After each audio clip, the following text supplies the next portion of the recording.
qaato meel walba hal la geeyo waa qofkii ka xun arintaas kan waxa uu ka dhashay nimanka habar gidir la yiraahdo oo muslim iyo gaalo qof aan aqoon ogsan jirin oo ka dhashay gaal Mareykan oo jooga geesta adduunka waa yaqaan habar gidir muslim joogana iska badaa nimankaas ka dhashay hadana nimanka ugu sii adag oo aan qoslin oo gowsaha aan kala qaadin oo Salmaan la yiraahdo ka dhashay war maalinay maantay ay nin joogtay gabar joogtay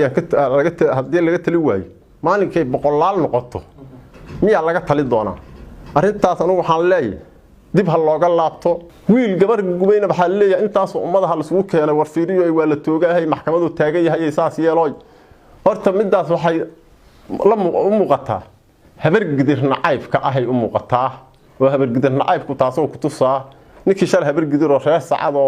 layla kasay tooga naagaha laga adeejiyo nimankii dhahan anigu dilmeen anigu ka shaqeeyay inta u soo qabteen wax ka hadla iyo wax soo qabtay iyo dadkii saas wax maxkamad soo taagay dawladda Soomaaliya iyo dadka wax garta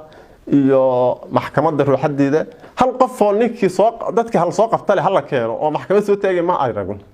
ninkaana ilaa waxa la sii raadayay baxdo iyo Salmaan bartankiis la sii gooba inta xamar ka soo carab ay maqle kuwa dogob saas darshal ku yeelayaan wax ka qabaa lama arko ورياضة ماشى هبر قدر نعيب كذا كم مقضيه عدالة وكمان مقطه صح أهرنا كمان مقطه ماشى أنا ربعنا كهالله أنا على الدارة عميد يوها ما أنت وصوب مقضي وأنا ربعنا كهالله نكل إلى سيد علي رنتيس وركة سيد علي واحد بدنه يالي عالمك يورس جارسينته يميل والبودن waxaa dhintay gabar liiraa Luul Cabdicasiis Allah u raxmadan leenahay ninaana lagu eedeeyha wax caday kara aan la arag oo saakay marqaati ku furi kara cad inuu asoo gacantiisa ku ajalay aan la arag ayaa lagu eedeeyha maxkamada la geeyay marqaatiyaal macnaha aan sidii la rabay aan ugu hadlayna la soo qabtay waxaa dar maqlaa ninkii waxa lagu xukumay dil toogasho ayaa lagu xukumay dilkaas toogashada sida anigu ninkaas maxkamadda ay ugu xukuntay waa fahmi waayay sababtoo qof aan marqaati daba socon oo marqaati lahayn ana cadeynaya gabadhaas markuu gaaska ku shubay oo taraqa uu ku dhajaayay oo holuc ku fakaday aniga cadayha hal qof oo leh ma jiro qof la gaasa uu sii watay gabadhoo gubeehan aragnay sheekadaas qof sheega mooyaan hal qof oo dhahayda maanta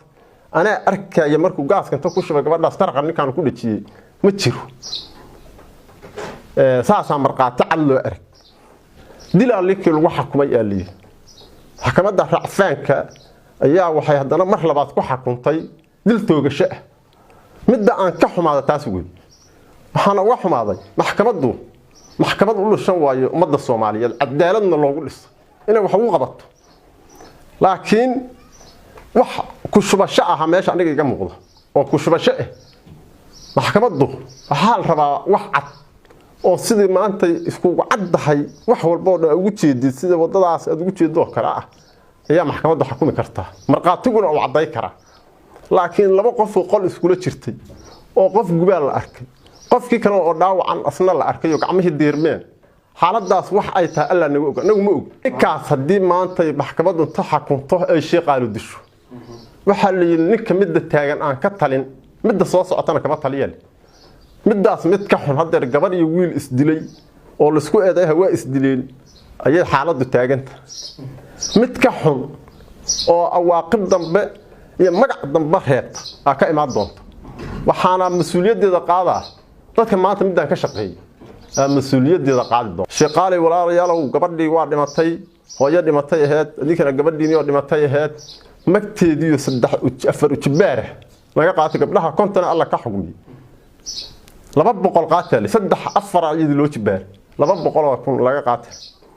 magti gabadha ahaad ku daawooba raalli ku ahaad shaqaal waa diidali shaqaalna maaha wax diiday waa ummad garabka ugu jirta oo habar gidar waxaad ka gooy kartid ka gooy alla gali shaqaal adan warkaas waa diida ma qabo sababtoo annaga shaqaal waligeena isku dhimaynay isku dhaawacmaynay kana qadaabtami jir qasqaas iyo kaaga kicin maahay qofka idil lama dhaxo la jir dadaa ka shaqeeyaha dadkaas shaqaalo ma arag anagu soo u jeedna duluna ka shaqeeyaha umadaas waxaan leeyahay maanta qofkii arintaas ka taliya oo ninkaas inuu la dilo ka shaqeeya midda ka xuno ka imaad doonta horta ha ka taliyo meesha cirib iyo saandhiga haybsha cali waadi carra iyo cambuura yaqaan tala ariliyooni meesha cirib iyo saandhigi doonta haybsha cali waadi arinteeda ugu soo dhacdo meesha waaqibta reebti cirqa aan dhowrna waa horta bal miday reebto aan ogaahayna ninkan wuxuu ka dhashay nimanka habar gidir la yiraahdo oo muslim iyo gaalo qof aan aqoon ogsan jirin oo ka dhashay gaal Mareykan oo jooga geesta adduunka waa yaqaan habar gidir muslim joogana iska badaa nimankaas ka dhashay hadana nimanka ugu sii adag oo aan qoslin oo gowsaha aan kala qaadin oo Salmaan la yiraahdo ka dhashay war maalinay maantay ay nin joogtay gabar joogtay hadii laga tali waayo maalinkay boqolaal noqoto miya laga tali doonaa arintaas anigu waxaan leeyahay dib ha looga laabto maxkamaddu ha ka fiirsato dadka wax garta ha ka fiirsadeen mas'uuliyiintu ha ogaato ha fiirida arintaas sidii kale gabadhaas looga xaajo karo ama cidaas loo xalli karo ha loo xalliyo waxa soo haray nimanka la shaqaale anaga idinka waa isku kana madax badneeyay indhaheeda hadaan arka waa loo argoof ay noota way maqle arintaas laga laabto shaqaalaha ka laabato hawiyaha kale iyo daaroodka iyo arrimaha dadka ka shaqeeyaha waa ka laabteen dadka mas'uuliyadda haayo ha ka laabto arintaas xal nabadgelyo lagu soo dabaalan leh habar gidir waxa ay dib soo martay iyo waxay halgan soo martay ummado badan amaantay ku daaqaaho dhulka ku joog shaqaashan hadir kamida ninkaana loo qasqaaso ninkaana ninkii u dhimaayay waayo oo halganka ka soo bilaabay baxdo si Kismaayo intaasna islahay dhulka hawiye ku nool yahay nadiif si hawiye nabadgelyo ugu noolaa ayadii gadaalna lagu soo celshay way maqle shaqaalana waxaan leenahay niman walaalahana waaye nimankan u halgamayna waaye nimankan dhulka u baneeyayno lahayn soo dhawaado waaye haddii anagii hoos ma ugu soo laabato ummad kale shidaal ka soo qaadatay ay noogu soo laabato haddee xamuud sabri wuxuu yiri irtii heerigii ku gubta wuxuu geel u sheegay uu yaqaana ninka habar gidirta oo amaanta leeda tiirkan ku xaraynaa waa toogayna ka joogan leena shaqaal waa la eeda war shaqaal yaa la taliyo war yaa nimanka qabashadooda laha war yaa la talsha maanta ay tale la gudboonta markii biri 30 ama 20 ama 40 taala la arko yaa dil ma naqaan horta ayaga xasuusad doona rag badan oo maanta nool sariiraha ku jiifo baabuur cad ku raaxaysa aqra u socdo oo ninkaas sabab u noqon doona maanta tiirka loo shaqaal u wado sabab u noqon haddana uu shaqaal waxaan kula talaa haddii niman wax maqlaayihiin ninkaas geedka ka fur gabadhiina aan ka wada xaajoonaa kula talaa haday diideen waaqibtay rabtay cirqa aan dhowr nimanka shaqaal shaqayha oo lafaha yaryar oo hawiyaha soo dira oo la kuwa waaweyn ku jabshay lafa marooda ayaga la isku jabshay daaradu waa daarood waana ogahay taas anigu waa ogahay waxaan ogahay lacag hawiye inuu daarood ka buuxaan sidii uu u lay karo iyo halba qaabku isugu jahay karo iyo soo yeeli karo sida reer galbeedka Afrikaanka iyo dadka isugu Carabta iyo waxa isugu dirayaan inuu hawiyaha isugu jajabaan anigu waa ogahay shaqaal hadda waxa wada waa daarood oo toogta waa arrin silsilada wareegto oo halkaas lagu hadaarood la gasho waaye waxa maanta shaqaal saas ka siya ninka noo xiray waa toogaynaa u leeyihiin waligeeda dadku isku dhimaayay kana daawoobay war shaqaal yaa daarood in lubin war qolada in la soo talidaysa in lubin war beentan inay soo sheeg ha qaadanina war ninka geedka ka fura wallaahi billaahi tallaahi mid ka xunay dhale ay dhale hal laga laabto boqolkiiba boqol hal laga laabto haddii la diido bal awaaqibta ay reebtay iyo cirqa aan dhowrno Ahmed Maxamed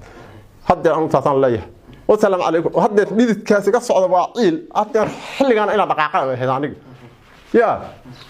wallaahi boqolaan hal libatay ninka geedka ka soo furan ariya ma istaagna hadda anigu habar gidir ma ninka soo wadan yaa nagu dhigi kara oo dhaqaaqna xilligaas هذا أنا تمام قول هذا هلا فرانك دقائق ومغلى وحان لا يابنا دولة الصومالية محكمة عدالة كرسورة انت waxa garata hadda geeda waxa ku xilay wiil gabar gubay shalana waxaan qadka ka arkay nin taqtara oo asagoo ambadaho si xoogahan u haayo niman soo qabteen oo naaga loo dhiibay oo la leeyahay laba ragcad sunnaatiku waa lagu qaarajaa dadkii saas yeelay wax u socda iyo wax waa la soo qabtay iyo wax maxkamad taaga midna lama arko wiil gabar gubayna waxa leeyahay intaas ummadaha la isugu keenay war fiiriyo ay waa la toogahay maxkamadu taagan yahay saas yeelooy horta midaas waxay la muuqataa habar gidir nacaybka ahay u muuqataa oo habar gidir nacaybku taasoo ku tusaa ninkii shal habar gidir oo reer saacado layla kasay tooga naagaha laga adeejiyo nimankii dhahan anagu dilmeen anigu ka shaqeeyay inta soo qabteen wax ka halla iyo wax soo qabtay iyo dadkii saas wax maxkamad soo taagay dawladda Soomaaliya iyo dadka wax garta iyo maxkamadda ruuxadeeda hal qof oo ninkii soo dadka hal soo qabtay hal keeno oo maxkamad soo taagay ma ay ragun ninkaana illa waxa la sii raadayay baxdo iyo Saleeman Bartankiis la sii gooba inta xamar ka soo carab ay maqle kuwa dogob saas darshal ku yeelayaan wax ka qabaa lama arko wariyaada meesha habar gidir nacaybkeeda ka muuqdee cadaaladu kama muuqato صح أهرين كمان مغطى وحائل صار شقال وحال يري لنا كوررين لنا كوفرين يوصل كوررين اللي لنا بريك الدفاعين يوصل ما تعال كوردي قال كنيك كوردي إنه كعب حكرها بريك ما تعال كان كوردي بريها كعب أمه أنت